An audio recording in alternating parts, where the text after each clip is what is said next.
Keputusan untuk mengambil mobil adalah kebutuhan suatu transportasi untuk kegiatan sehari-hari, tapi kadang-kadang kita lupa untuk perawatan rutin sehingga terkadang malah mengganggu aktivitas kita sehari-hari dengan mobil sering-sering mogok dan tidak bisa kita gunakan. Perawatan rutin memang sekarang harus wajib, apalagi kalau Anda beli mobil baru dan itu servis berkala di bengkel resmi yang ditunjuk karena ada garansi yang harus dijalanin. Kalau kita nggak rutin servis di bengkel resmi, hingga garansi kita akan gugur. Demikian. Apa saja ke-10 perawatan yang harus kita lakukan, ikutin saya terus. Jangan lupa untuk selalu like, subscribe, dan bunyikan lonceng supaya channel Karoseri Center masih tetap eksis. Ikutin saya terus.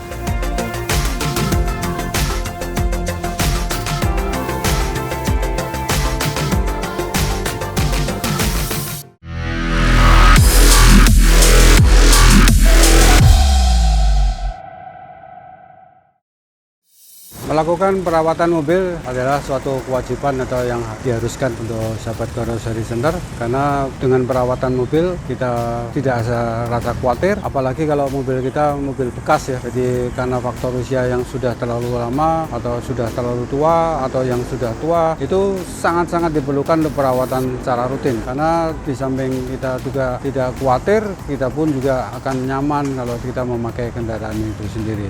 Apalagi kalau sobat Karoseri Center dalam perjalanan yang cukup jauh, mungkin kita biasa paling pakai 8-10 jam, tapi dengan kondisi macet mungkin bisa pakai 20-24 jam. Apa yang terjadi kalau kita kurang memperhatikan perawatan mobil, kita akan agak kesusahan ini dalam perjalanan. Kebayangkan kalau seandainya di perjalanan tahu-tahu mobil kita bermasalah atau mobil kita mogok, kita akan merasa tidak nyaman sama sekali. Makanya sobat Karoseri Center, perawatan mobil harus kita perhatikan. Saya akan coba detail satu persatu akan membahas. Yang pertama, kita bahas ban. Lakukan pengecekan alur ban nih, dan kebocorannya. Tekanan angin sesuai, biasakan selalu ngecek tekanan udara. Lakukan spuring dan balancing. Lakukan rotasi ban jika perlu. Ban cadangan harus dalam keadaan optimal. Untuk pencegahan, kita dapat mengisi cairan penambal otomatis disiapkan kalau dibeli di toko otomotif.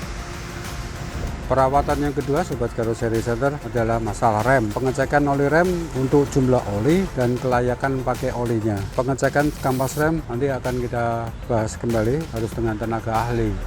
Perawatan yang ketiga, masalah suspensi. Dalam rangkaian perawatan mobil, pengecekan suspensi terbagi menjadi dua. Yang pertama, pengecekan untuk kebocoran damper. Yang kedua, pengecekan dudukan karet suspensi.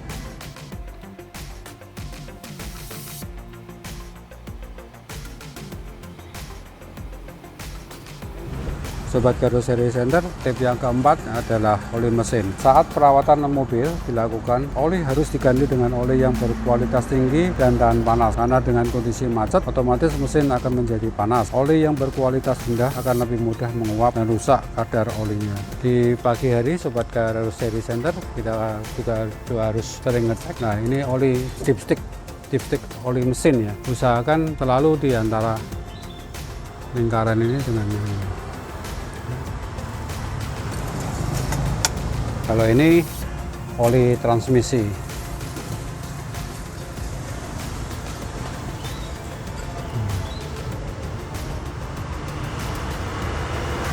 Batas ini sampai batas ini. Ini sampai.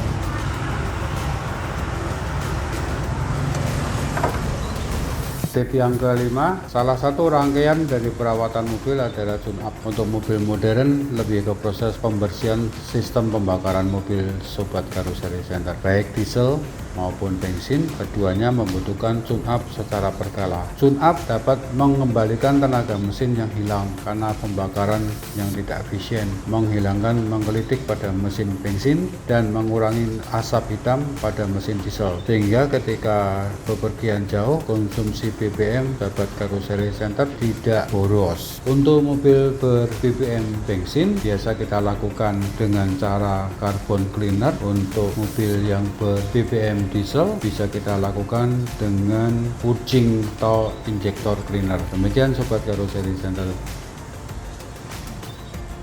Sobat Karoseri Center, tip yang ke-6, masalah busi. Saat perawatan mobil dilakukan, busi di mesin bensin harus dicek dan diganti ketika sudah tidak layak pakai. Busi-busi mobil modern sekarang sudah nggak pakai kuil yang berupa bulatan, dia sekarang sudah pakai injektor. Dia ada di bawah injektor ini. Sekarang injektornya ada 4, dia ada di bawahnya. Busi juga 4, ada di bawahnya semua. Demikian Sobat Karoseri Center. Sobat Karoseri Center, perawatan yang ke-7 adalah perawatan filter udara. Ini di sini filter udara. Ini kalau memang untuk perjalanan jauh, filter udara dan filter solar sebaiknya kita ganti. Sangat mudah, hanya perlu dibuka klip-klip ini aja. Nah, kita ambil, tinggal ganti aja. Nah, ini kebetulan filter udaranya masih baru Sobat Karoseri Center, jadi kita nggak perlu ganti.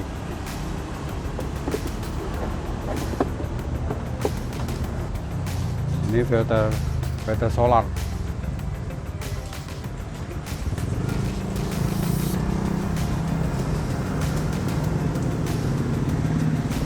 Tip yang ke-8 kita bahas aki mobil. Nah, kebetulan ini akinya juga baru Sobat Karoseri Center. Baru 12 Juni 2020 ya, baru sebulan. Nah, kalau memang Sobat Karoseri Center punya bengkel rekanan aki atau yang jual aki yang punya tester, kalau dia sudah menunjukkan kemampuannya hanya 50%, sebaiknya segera diganti. Tapi kalau mau lebih simpel lagi, Sobat Karoseri Center coba dibiasakan kalau pagi hari starternya agak sedikit lama. Nah, hati-hati Sobat Karoseri Center, segera ganti daripada nanti kita kesulitan di tengah perjalanan.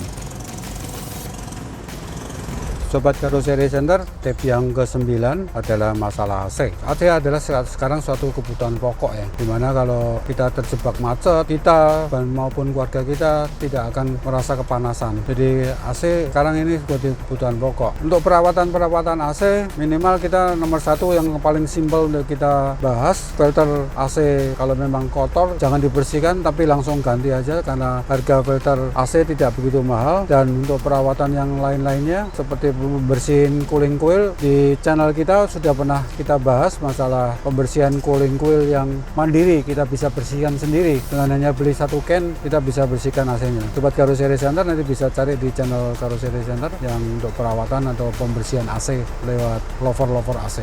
Demikian Sobat Karoseri Center. Sobat Karoseri Center, tip yang terakhir, tip yang ke-10, masalah radiator. Ini sangat penting kita lakukan. Nah, kebetulan Pak Jiro yang datang ke tempat kita ini sepertinya radiatornya diisi air keran atau air biasa. Padahal mesin-mesin teknologi sekarang ini, mesin-mesin teknologi yang baru ini, air keran atau air biasa tidak dianjurkan Sobat Karoseri Center. Sebaiknya kita pakai radiator coolant, karena radiator coolant adalah yang saat ini yang terbaik, karena dia titik panasnya bahkan bisa lebih dari 100 derajat. Kalau air keran titik didihnya hanya di 80 derajat Celcius, kalau ini bisa sampai 135 derajat Celcius titik didihnya. Jadi Sobat Karoseri Center, saya anjurkan kalau radiator sebaiknya pakai radiator coolant. Bagaimana cara untuk nguras atau untuk flushing radiator coolant, kita akan coba bahas satu-satu. Ikutin saya terus. Sobat Karoseri Center, yang pertama-tama kita harus buka tempat untuk pembuangan atau untuk flushing ya. Dia berbentuk plastik berwarna agak kuning ke putih ke kuning-kuningan itu. Ini nanti kita akan putar, kita akan buang air yang ada di dalam sini. Oke. Anda bisa lihat ini sekarang mau dibuang.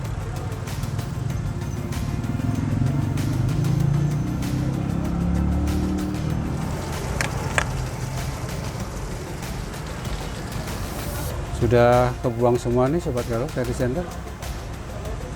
Untuk tabung reservoir yang ada sisa ada di dalam sini, kita juga akan buang sekalian dengan cara selang ini kita turunin ke bawah supaya air yang ada di dalam bisa kebuang. Sobat Karoseri Center, sekarang kita mau coba flush air yang tadi sudah kita buang. Kita akan coba isi air lagi dengan air keran. Kita coba oplas supaya betul-betul kerak-kerak atau lumpur-lumpur dengan air keran yang dahulu bisa hilang. Tapi perlu diingat sobat Karoseri Center, kalau untuk air keran yang pakai selang, jangan lupa untuk yang pertama kali keluar airnya kita coba buang dulu, karena takut-takut biasanya lumut yang nempel-nempel di permukaan selang itu ikut hanyut, itu ikut keluar. Kita buang dulu. Sobat Karoseri Center, yang terakhir adalah kita akan menuangkan radiator coolant. Kebetulan kita beli yang orisinal bawaannya Mitsubishi dari buku cadang 3 belian. Kita akan tuangkan ke tempat radiatornya. Oke, silakan dituang. Sobat Karoseri Center, Anda bisa lihat ini kelihatannya udah penuh, tapi jangan terkecoh. Penuh ini karena sebagian radiator coolant itu tidak masuk ke mesin karena terhalang dengan termostat. Nah, kita harus nyalain dia. Jadi kekurangannya harus kita tuang kembali sebelum kita tuang ke reservoir.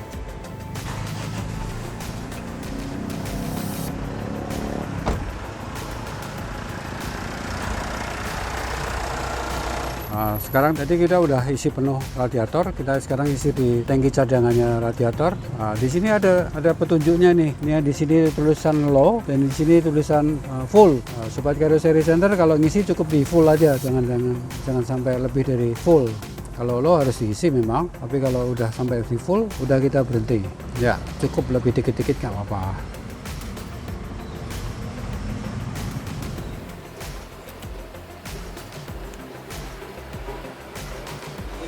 Yang terakhir, sisa-sisa radiator coolant yang nempel-nempel di mesin dan di radiator kita bersihin dengan air, kita siram dengan air supaya tidak menimbulkan bercak-bercak putih maupun berkerak di luar mesin atau di luar radiator.